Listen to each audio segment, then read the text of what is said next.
Voice of San Diego podcasts are sponsored in part by Ideate High. Ideate High, an urban discovery school, is San Diego's design thinking high school. It aims to develop community-minded students who are ready to lead our global society. At Ideate, students are prepared for college and career through internships, college coursework, and community-focused problem solving. Come to an open house to learn more about the school. Details are available at www.ideatehighacademy.com. As a nonprofit news organization, Voice of San Diego depends on our members and sponsors. If you'd like to become a sponsor, contact us at development@voiceofsandiego.org.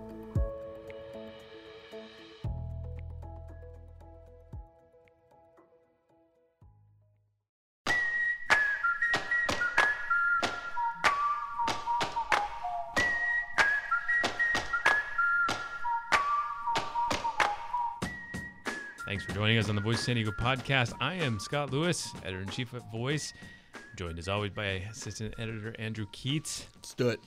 What's up, my man? Sarah Libby, managing editor. Hello. And joining us this week to help us with a few different topics, in particular one about wastewater, is Ry Rivard. What's up? Hi, Ry. Hi. So I have a specific update for you. Are you what? I don't know. Sarah's laughing. Made me laugh. All right, Ry. So but first of all, we have a great show. Ry's going to talk about the $3 billion Pure Water Project. We got news of the week, all kinds of things to go over. But first, Ry, I have an update for you. So today, my kids were rushing out of the house. Mom was going to take them to school. And my son said, there's a bubbling sound out here, some kind of leaking going on. And I was like, obviously you discount everything your children say because obviously they don't know anything. But turns out there was a bunch of sewage come up from our vent, the vent that the sewage thing has. And it was kind of pouring all over. And, of course, my dog was like, bon appetit, right? I don't know dogs are disgusting individuals, but I'm sorry. Can I back up for a second? yes. So last week, your wife says, I think there's a weird smell. And you're like, nah, get out of here. And it turns out there was a dead mouse in your toaster. Yeah. And now your kid says, hey, I hear a weird gurgling sound. And you're like, get out of here. And it turns out there's sewage gushing. Yeah, it's bad. I am not a good father, not a good husband. Okay. If something is being alerted to you as a family man, you should check it out. Agree. And this is an update for me because I cover water. No, because the next part of this story is we have that service line warranty that nobody understands what it does, and I get questions about it all the time. Insurance is an insurance. Yeah, well, we called them. They came out and sent somebody out, and they fixed it, and there was no charge. So it was great. I just wanted to give you an update on that it actually did something. And the reason you're supposed to have that is the city won't fix stuff on your side of the meter. Right. So a lot of people have roots growing into their sewer lines. We were like, look, we've had to call a few times. And the guy's like, how often have you called? We're like, well, basically once a year. And he's like, yeah, that's good. I have people that have to call me like once a month. So yeah. So this is an insurance line on that particular part, our connection to the alley, actual city sewer line. And you asked me years ago what it is, whether it's a scam or not. I think it actually delivered in this case. So FYI, if you have in the city of San Diego the service line warranty, then you should call them first when something like that happens, and they'll send somebody out, and then they pay for it. But you can't call them second. That's what I heard. Got it? Who would you otherwise call first? The drain guy. Directly. All right. Yeah. So FYI. Thank you. Mm-hmm. So, and also, if your son or your wife says that something's going on, and it smells, go check it out. Yeah. They're right. Go give it a look. They know. Thanks for breaking the mouse news. It's important news. That was a rough week, man. She did not want to find that in the toaster. No, I don't know that no one does. Did we break? I think we talked about it on this show. No, it was on the Twitter. Yeah. Only? Strangely, as it's great. Yeah, it is a good story. Well, no rodents we've seen. We've had a lot of trouble with rodents, too. Been a rough run. News of the week. That's kids' school had a bunch of... Thank you, Scott. Let's move it along. Right. Kids' school had a bunch of rats, too. Oof. Anything else? No. What else do we got to get off our chest? Any other rodent info? No. Okay. We're all good. All right. Some news of the week. The woman who accused Republican Assembly candidate Phil Gramm of sexual misconduct pleaded guilty Tuesday to filing a false police report. A judge sentenced Nicole Bergen to 48 hours in prison. That was news we got from the Coast News, plus fines, community service, 3 hours, probation. 3 years probation. 3 years, sorry. Jesse Marks, you remember he was in the studio a few weeks ago talking about this story. He detailed how Bergen's allegation was picked up and spread by Graham's opponents, some on the right, some on the left, it seems like, in the days before the June primary, but then, of course, went crazy as Democrats used it and unions and others to really hammer him, even though the police came out pretty soon and said this wasn't a legit accusation. I think I still held a little bit of worry after that story that, like, this, she was just getting snowed under or whatever, but she pleaded guilty to falsifying that. 2 days, though, huh? Yeah. Yeah, I don't know. What is the right sentence for that? I don't know. I don't know what the right sentence is, but 2 days in jail seems to suggest that the court took it very seriously. Yeah, it's not nothing. No. I wouldn't want to do that. Yeah. I definitely would not want to do it. Yeah. Okay, so we had a live podcast last year, and we asked Lorena Gonzalez. I asked. Sorry, yes. In my infinite wisdom. Appropriate correction. I've always wondered if you had some sort of like intel on this, or if this was just a pure matter of Sarah Libby intuition. I want to say it was intuition, but I believe it was whispers. Okay. But I mean, she has done a substantial amount of Secretary of State related voting initiatives. Right. So you were prescient enough to ask her if she was running for Secretary of State, and she said this. But yeah, I'll probably run for Secretary of State. All right. So what was that? What was she joking about? She was saying, I'm very dedicated to my job in the assembly. I don't want to detract from that. But yeah. It was very much like the thing you're supposed to say when you have a job in the meantime. And then an acknowledgement that, of course, she was probably going to run. Right. And so she made it official this week. She's going to run for assembly again, but she's already making her claim to run for Secretary of State in 2022. Correct. So Alex Padilla was just reelected Secretary of State in 2018. So the next time it would come up for a vote, 2022, and she's in.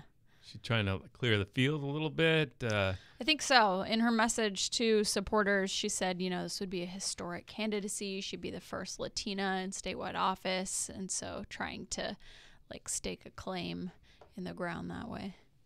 It was pointed out on social media, I can't recall who, or else I would cite them, that there are different campaign contribution limits for statewide office than there are for assembly office.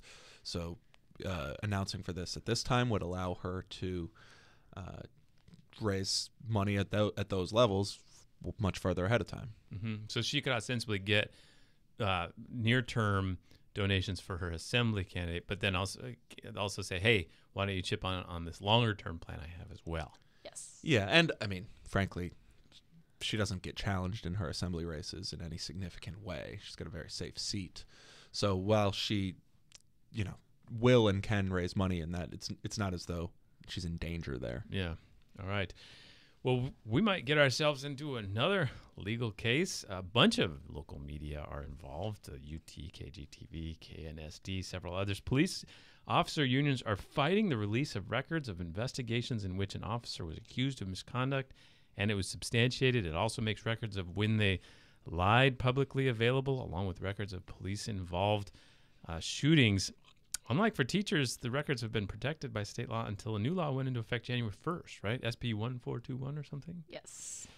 One police lawyer told reporters the public just needs to trust that if an officer does something bad, they'll be punished. You don't need to review those records. We would still like to see them. Yeah.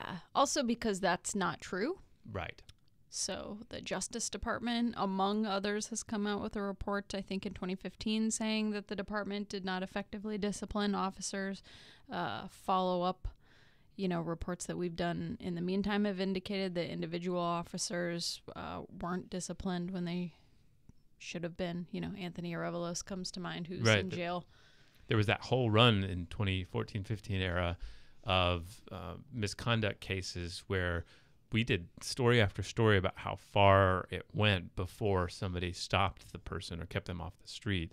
And if they had acted better and sooner, and if we could trust them, they wouldn't have hurt more people. Yeah, one story that Andy and I reported a year or two ago had to do with the shooting of Fredun Nahad, who was the man shot in Midway. He was a mentally ill man, thought to be carrying a knife, was not carrying a knife.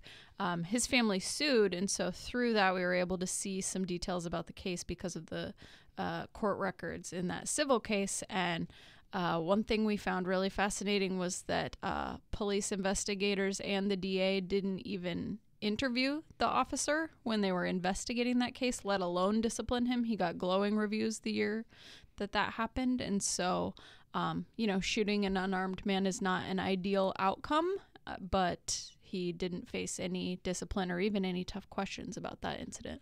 Nor any retraining of any kind. Right. I also just got several notifications because of this legal challenge that the records related to that officer will not be made available. All right. Well, we'll see how that... I want to say, though, also that the response from this lawyer, although incorrect on the facts, that the Department of Justice report and otherwise have suggested that this isn't true, but it is honest. It is an honest reflection of their position, which is that there is no need for increased transparency here, and you just trust us is the solution. Yeah. This is none of your business. I think if that were in fact the outward public response to these sorts of questions more regularly, I think we might have a more productive dialogue about this, because people would at least know that that is the position that the police unions are arguing from, which is you just trust us. That's the end of this. Yeah. Right. And all of the stories we've been doing about the teacher misconduct issue has related to these sorts of records being made available to us. These are the kinds of records that are available on public teachers. Right. And all this does is extend the same sort of level of transparency to the police departments as well. And then police get moved around, and that's one of the issues is you might have a police officer in our city who caused trouble in another city. Right. Absolutely. All right. Andy had a story this week. MTS is getting serious about putting a tax increase on the 2020 ballot. We obtained the revenue forecast of the agency. What did it show? So basically they found that it was going to allow them to collect, give or take something in the order of $13 billion over 40 years. This would be a sales tax? This would be a sales tax, and it would be a sales tax collected not county-wide, which is the case with Sandag's sales tax. This is within the MTS-related area. Which would be like City of San Diego, Chula Vista, National City. It does include up to Poway, but National City, Chula Vista, Lemon Grove, La Mesa. Right, but not like Oceanside, Encinitas, stuff like that. Exactly. And so they have that piece of information now as part of this ongoing push. They also are in the field right now with a public poll to figure out just how popular this proposal would be. If you get that poll, you know what we'd like you to do. Please record it and send it to us. I would like it very much. They're also, as these polls tend to do, they ask specific questions about what would be most popular. But so as I talked to Georgette Gomez, the chair of MTS, council president, Chris Ward, councilman, and some transit advocates around this, it became clear that this is not just an idea. People are very serious about this. It's making a steady march towards 2020. That could fall apart. The polling could be very bad. The political coalitions may not coalesce around it. Maybe it can't raise enough money. There's other ways it could stumble between now and then, but it's clear that the intention is to get this on the ballot. And so one question that was starting to kick around in my head that I thought maybe we could discuss is just what a critical measure this is for transit in the region, given recent events. Transnet is basically tapped of money. This is the half-cent sales tax that was extended in 2004. Yes. And you're saying it's all tapped out. It's all called for. It's basically all called for at this point, particularly on the transit measures. There's some question about whether they'll end up being able to bring in enough money to complete all the promises they've made, but that mostly pertains to highway projects. So we're basically at the end of the line with what we're getting for transit from the currently passed funding measures. Measure A failed in 2016. If this, for one reason or another, if this MTS measure failed too, I think it would start to open pretty serious questions about how we plan to improve transit in the region. If you have back-to-back failures of ballot measures and your existing measure is out of money, you start to really be in a bad situation, and it becomes unclear how you're ever going to make any meaningful improvements. Is there some way? Didn't Houston like completely redraw like how it did transit or something like that? Is there any like radical reform that could happen just within current means, or is the way things are just sort of a sentence that will be the way it is forever? Houston and Columbus also did it. Both did completely redesign their bus networks in ways that made them essentially cost neutral, but increased the reliability and usefulness of the system. MTS did a modest scaled down version of that recently as well.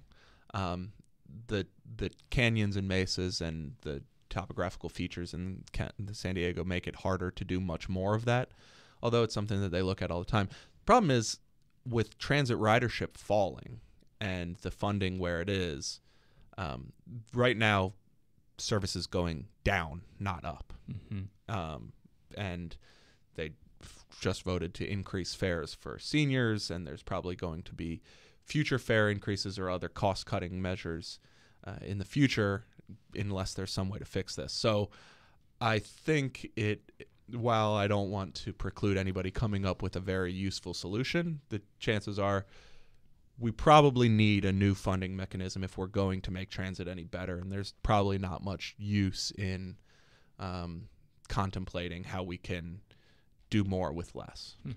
Obviously, there are a lot of details to be ironed out, but wouldn't a measure like this start out with a better shot at passing just based on the fact that it's a population that's, closer to the actual transit that's being voted on, where you had Measure A and there were people from, places like Escondido and Oceanside saying we don't want to pay for all these projects that we aren't going to use? Yes. So the MTS, part of the logic of granting MTS the authority to collect taxes was specifically this, was that you could target it to a population that's more amenable to right. transit improvements and taxes in general. That said, even within the MTS specific area, and even in the areas where Measure A in 2016 did best, it did better, but it still didn't pass. Yeah. So now this would be a different measure. This would be, generally speaking, transit only. It wouldn't have the highway components.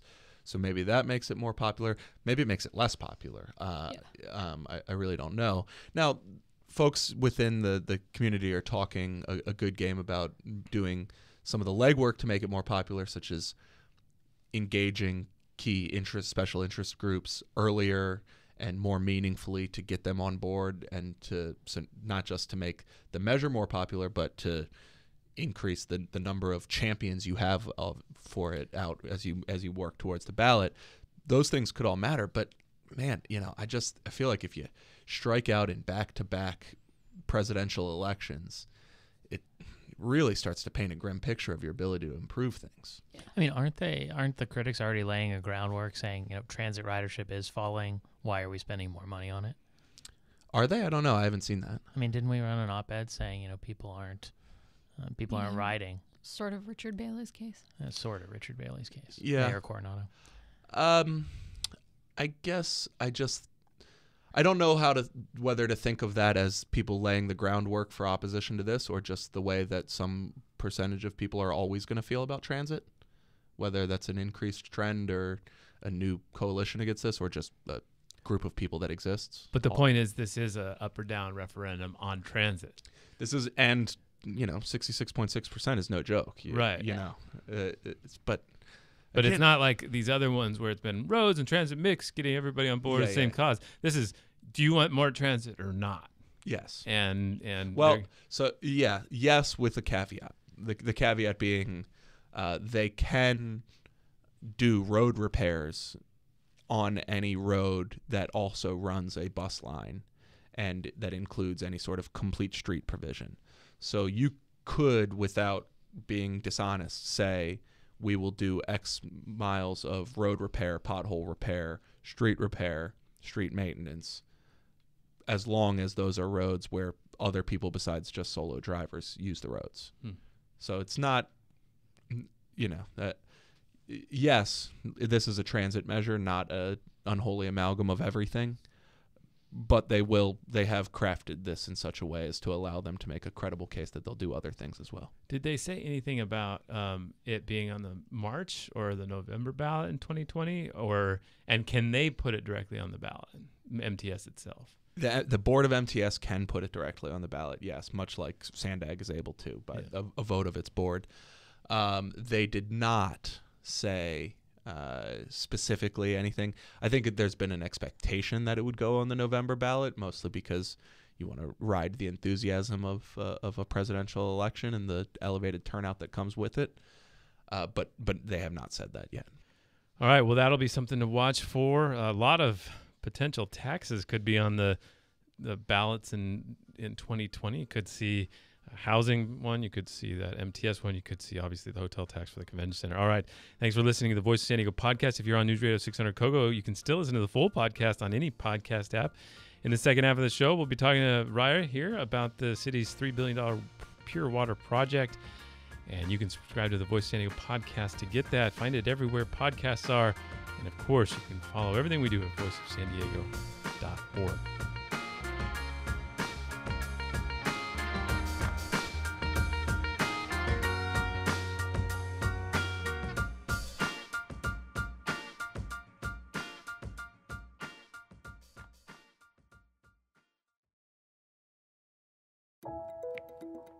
This Voice of San Diego podcast is sponsored by Manalatus Nelson Murphy, Advertising and Public Relations. M&M brings decades of experience and their vast network to you.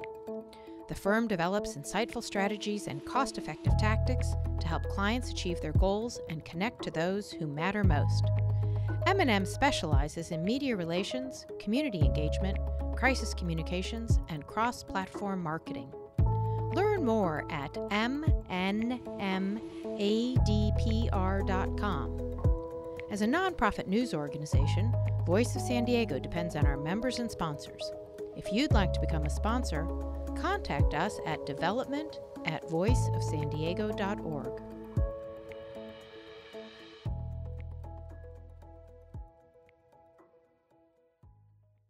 We are back. There was one other bit of news I wanted to get into, and it's very convenient that Ry Rivard is here. County Supervisor Dianne Jacob this week, in her State of the County speech, pointed out that the county right now shops for its own electricity apart from San Diego Gas and Electric. And then she announced this. So if the county can shop for energy, why not the rest of us? Why not ratepayers, school districts, and others? So later this month, Supervisor Fletcher and I will ask this board to move forward on community choice energy. We want to look at teaming up with you, Mayor Faulkner, and the other local governments on a joint effort.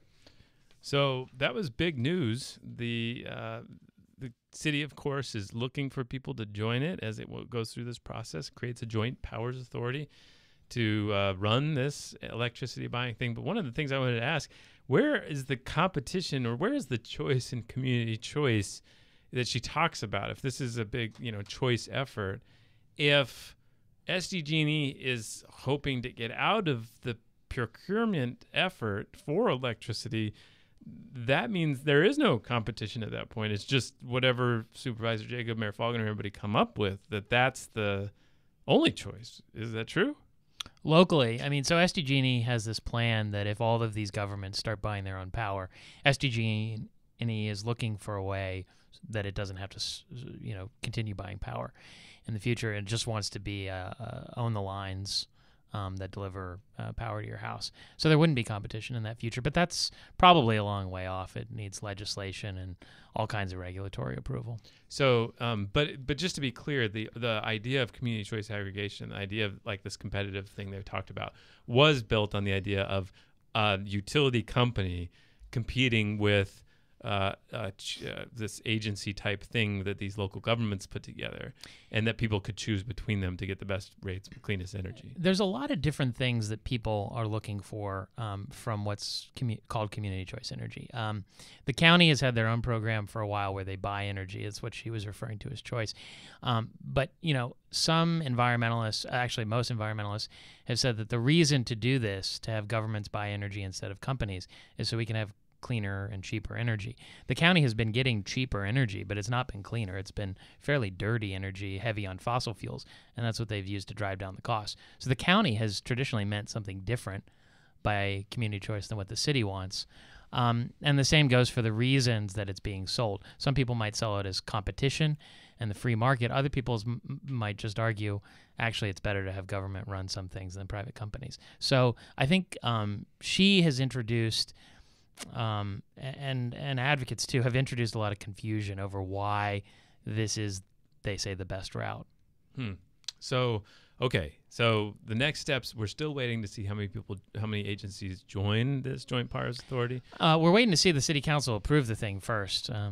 Okay. In the next couple weeks. Okay. So if there are different advocates and government officials getting into it for different reasons, could that potentially lead to a situation where you have a joint powers authority with a board that is attempting to accomplish different things based on when they attempt to govern it, and that it could start being a bit of a confusing governing proposition because you've got different people pulling in different directions, much like SANDAG, which has competing priorities. Yeah, SANDAG has, obviously there's the difference between some of the people on SANDAG who want more transit, other people who want more freeways.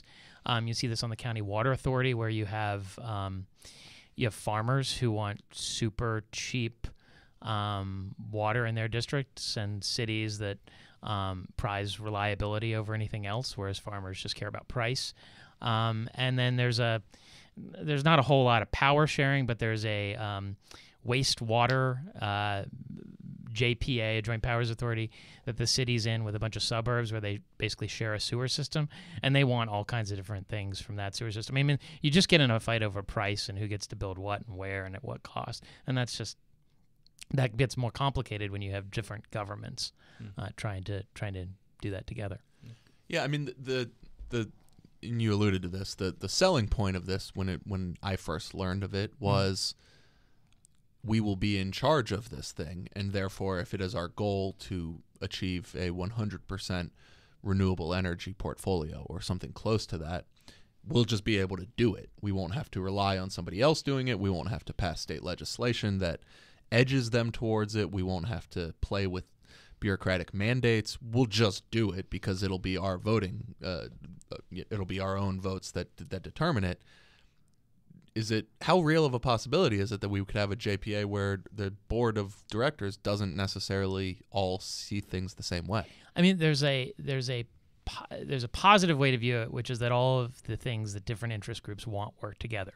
That solar and wind is going to be cheaper, that solar and wind built locally is going to help unions, which are also interested in all of this because it'll provide more union jobs, and that it'll also obviously be cleaner energy. There's also a future in which those things don't work together, where steel prices shoot up, so it's harder to build wind turbines, and so you build them farther away, so it's not local union jobs, so the energy isn't cheaper.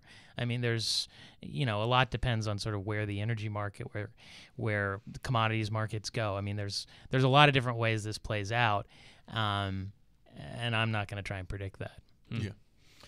Well, one of the things that the city isn't willing to predict is just how much water rates will go up for this project we're going to talk about, the Pure Water Project. For more than a decade, San Diego has been talking about recycling water. They used to get mad at us when we called it recycling sewage. Wastewater would be filtered to drinking water standards and eventually provide the city about a third of its water needs. In November, the city council approved the first $1.4 billion phase of the project. Okay, so we know that will lead to higher water rates, but we don't know how much. And the mayor's staff finally got back to you. You've been asking them for weeks and weeks about how much that would raise people's rates, and they said there's simply no simple calculation they could perform to do that. Did we ask them for a more complex calculation? Or? We asked them for a calculation. So the history here is the city has been looking, as you talked about, to do this big, giant water recycling project for years. And there's been different cost estimates about the cost of the whole project. We're at a couple $2 billion now. But they've never really said how much it'll cost per customer. And that's something that other major water agencies have been doing. The San Diego County Water Authority, when they helped build a desalination plant in Carlsbad, gave an estimate of what that would raise rates by about $5 a month. And that was something that people debated and talked about a lot. That was a major nugget of the discussion. Right. Like for a cup of coffee, you can make sure that you have water, and most people are willing to do that. The same thing, the Metropolitan Water District of Southern California is talking about building two giant tunnels in Northern California to bring water down here. They've also put out a cost estimate, cost about a cup of coffee a month. Also, that number is very debated. But the city, we started asking really back in December when we observed that it didn't appear that the city council had bothered to ask anybody about these cost estimates. And we waited weeks and weeks and weeks, and finally the city just said, we're not going to do that calculation. And lo and behold, as Sarah, Libby, and I predicted, shortly after the story ran, a couple days after the story ran, they said, okay, actually, we're going to work on this calculation, and we'll get back to you in 2 weeks. Oh, so I didn't hear that I'll be back in a fortnight. You predicted that? Yeah, it just seemed pretty clear that immediately they're going to be like, this is wrong, we're going to do it. Yeah. The other point that I think you made in your story, which is good, is that their explanation that, this is just too complex, so we're not going to do it. I mean, the project itself is incredibly complex, and we're going to do that. So you could probably figure out how much it would raise people's bills by. We're not asking them to sign the estimate in blood. Right. Yeah, we made clear to Yeah. them. We're like, this could very well change, but give us a range. It would help to sort of know. And at the same time that they were telling us that they weren't going to do the calculation, they were working on similar calculations for near-term rate projections. So they're going to get back to us with a real number, I think. Let's step back for a sec. Can we on the whole thing? So let's. You might not know about this project, and so we're here to serve you. So basically, we get a lot of our water from the Northern California and from the Colorado River. And so we're always looking for local sources. And there's kind of two forces at play. One is that we dump a lot of water through our sewage system into the ocean, and it's not treated to the secondary level it should be, correct? Yeah, the EPA has this standard that most everybody else in the country meets. We might be the only one who don't meet it. You're supposed to treat water you dump in the ocean to a certain level. We don't treat it to that level. And so for years and years, we've gotten a waiver for that. And that's often a thing that comes up, like, are we going to get the waiver again? We got the waiver again. Woohoo! So, but there was a long-term settlement that was made about this issue where environmental lawyers settled with the city and with industry leaders and others and said, we're going to not sue if you build a plant that will not just clean the water, but will clean it so well that we can put it back in our system, right? Yeah, so this kind of older water treatment plant is on Point Loma. And the deal was if the plant at Point Loma dumps less sewage because more sewage is retreated inland and then treated to such a high quality that people can drink it, then Point Loma can stay up and running, because upgrading it would cost a couple $2 billion. And so the city said, well, if we're going to spend a couple $2 billion, we might as well spend it not on that, on dumping cleaner water into the ocean. We might as well spend it on making wastewater super clean so that we can drink it. So if the Colorado River dries up, which it is, and the water supplies in Northern California don't come through every year, which they haven't been, then we have, water. It was 2 projects for the price of one, essentially. It was a water project and ridding us of the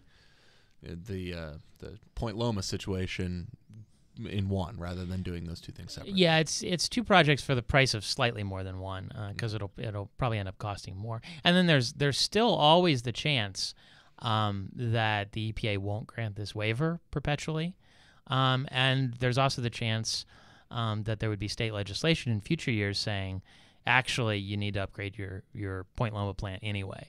And so it's a trade-off that we're making based on what we know now, but that's not guaranteed. All right, so a couple of questions that we often come up with this. Like, first one is, ooh, gross. Well, so just to keep in mind, there are dozens of agencies that dump treated sewage into the Colorado River, and we clean all that out to make it good enough for us to drink here. The technology is really good to do that, right? Yeah, I've actually been trading emails with a couple people today, and one professor who's been studying this, who I trust a lot, said he's just getting preliminary results back from yet another look at pure water, the project we're talking about, and he said can't find very many microbes in it at all. It's safe. He is reassured. I was reassured by him being reassured. All right. And so in the actual structure, what would happen is the sewage wouldn't flow all the way to Point Loma. It would be stopped somewhere in the middle and then sent back through the system after it's cleaned, right? Yeah, they have a plan up along the 5 in what they call North City, sort of near Nobel Drive. And they have an actual design of this is what the building would look like. It would clean the water and send it back through the system from there. Is this the facility that was supposed to have artistic drinking straws? Yeah, I was gonna have a giant straw out, two straws out. I forgot about that. That's great. They would giant toilet. They would actually send the water to a lake Upside where it down, would. like Marcel Duchamp. Good. That's good. We'll pass that along. They would send the water that they treat there to a lake where they would come back into the system from the lake, a reservoir, and be treated yet again. Okay. All right. So one last thing, I can't wrap my mind around it. It says it would bring 1/3 of the water it would to us that we need. But how does that work? Because we would be like getting rid of the water, and then it comes back in 1/3. Like, how does that cycle keep it 1/3? I don't. Do you know what I'm in my mind? Before you answer that, I want to piggyback on that because as we've been talking, I have a similar level of confusion. Yeah. So if this is an idea that it will be a local water source, should we find ourselves in a situation where Northern California water stops reaching us, Colorado River we lose our claim to, Right. we need that water to create this water, right? Yes. We also have desalinated water, don't we? Yes. Yeah. We can have access to it. Yes. So between the desalinated water and this water, we could continually recycle that. Could we have 1/3 of our water just all the time, like a car wash? Like, I guess what I'm asking is it really a local water source if it's predicated on recycling the water that we excrete after consuming it from Colorado or the Sierra Nevadas? Yeah, so this is actually a great question that I have not gotten a great answer to. I had a great meeting with... Did you phrase it that way with the experts that you consulted? No, but I was talking to somebody, I was talking to a regulator about this, and I don't have the math. I don't know how it works out. And there's actually related to, so that I don't know the answer. It's a POTC scheme. Oh, God. No, here, the one other version of this. Does that mean also that since we're not sending the sewage out to water that's just at the first level tree, does that mean we're just kind of sending a big block of like poop out, like because it's so like concentrated at that point? So there are actually some very no, there's a very sophisticated debate going on right now about this very question. So, I knew it. So one of Very the sophisticated. Like us right now. so one of the things that we don't have right now is enough sewage. We Right. covered a while ago a fight over sewage between Imperial Beach and Coronado. There is a similar fight over sewage going on right now between the city of San Diego and its suburbs, because as water use has fallen, They want it. well, yes, they need it to recycle. That's one. So sewage is now a commodity of sorts. It's a good thing if you can recycle it. The problem is the sewage has become basically sludgier, Right. because people are using less water. So more of the water that people are using, I think, are, and Okay, keep going. I'm fascinated. so there's overall less sewage in the system. My dog agrees that sewage is a commodity too. But actually, so we actually remove the there's solids. less water in the system. There's what less. you mean. Yeah, I'm sorry. There's less water in the sewage system. Yeah. There's roughly the same amount of human sewage. I feel like this took a turn that we frankly should have seen coming, but that I did not. And so we're really getting somewhere. we screen out the solids Right. before they go to Point Loma. I think it's before they go to Point Loma or out Point Loma. And I think this is right. I don't want to misspeak, but I'm pretty sure Let's just throw it out, man. we actually truck them somewhere else. There's trucks. I think This it's shipped. The sewage Shit. aggregate, I don't know what to call it, is not dumped into the ocean and it goes elsewhere. I think we actually, Just figure out where. it goes somewhere And else. Yeah. All right. See, it was a good intellectual discussion about this important issue. Yes. Well, Very. so I didn't get clarity on my main point though, but No, you still need water from elsewhere. we'd still need water from elsewhere, right? And actually, the quality of that water matters significantly because one of the weird things that we've been doing lately is we've been relying increasingly on the Colorado River for a number of geographical and legal reasons, Which is more salty. which is saltier, which gums up the works of not immediately, but salt does have an effect on machinery. And so you actually need, purer water you need less saline water would be better to recycle with. So when you rely heavily on the Colorado and then you repeatedly recycle already salty water, that does come at a price to the mechanics of any system. Well, there's Rob Davis had this great line from a water official years ago. He said that the glass of water you're drinking today was a warm beer on a poker table in Las Vegas, Vegas. like a week earlier, right? Like that's how interconnected this whole system is. Mm-hmm. Right. Gross. I just don't think about it that way, I guess. But point is we clean water and we're really good at cleaning it. It is expensive though. So first phase, what is the first phase? What's the next phase? How does that all come together? I'm forgetting the exact gallons, but the 30 million for the first phase, right? I think it's actually a little bigger than that these days. We should call them number 1 and number 2. Number 1 and number 2. Hey, yo. So the first phase will be done in the next couple years, and that'll be $1.4 billion or so. And then the next phase, which is supposed to be a couple, $1 billion or so, but we'll see, will take place in a couple years after that. So we're talking, over the next, basically 15, 20 years, we're going to be spending a couple $1 billion on this thing. All right. Well, that's something to be watching for. Ry, really appreciate you coming in and helping explain all that stuff. Is there anything else we should keep in mind about the Pure Water Project? Just, keep an eye on your bill. All right. Okay, we have gotten a lot of great questions from our listeners on what we should investigate for our People's Reporter segment. I have enjoyed Adriana and Nate on that. It's just a good energy, right? Adriana does good work. Very proud of that. So we have a few more questions people have been voting on. We need you to vote and pick the best one. Nate and Adriana will tell you more about those questions to vote on.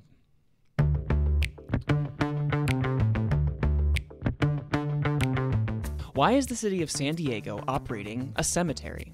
That's one of the questions we received recently. Do you want to know the answer? Then vote for it. The People's Reporter is a feature from the team here at Voice of San Diego. Nate John there and me, Adriana Heldies, are getting questions from the audience, then finding the answers. Right now, we're in the voting round of this process. So we got a bunch of questions, and we want to know which you care about the most. So if you want to know why the city is operating a cemetery, head to our website and vote for it. And Adriana, you've got another question there. Yeah, this one is, what's taking San Diego so long to finish up a utility pole undergrounding project? The project in question started in the 70s. And the other finalists we have in this round, are water mains being repaired proactively, or does the city wait on emergencies? So, cemeteries, utility poles, water mains. Vote on the question you want us to investigate. You can do that at voicessandiego.org/peoplesreporter. And of course, we're always happy to get more questions. If there's something you've been wondering about, let us know. Your question could end up being featured in a report by Voice of San Diego and on this podcast. You can see it all at voiceofsandiego.org/peoplesreporter. There's a link in the show notes. If you want to keep up with all the environmental news in San Diego, check out Ry's Environment Report. It comes out every other Monday. And if you're not already, please subscribe to our daily morning report. We'll send you the most important San Diego stories of the day. You can find all of those at voiceofsandiego.org/newsletters. I'm Scott Lewis, the CEO and editor-in-chief of Voice. Andy Keats is the assistant editor. Sarah Libby is the managing editor. This show was produced by Nate John and Adriana Heldies. Thanks, and we'll talk to you next week.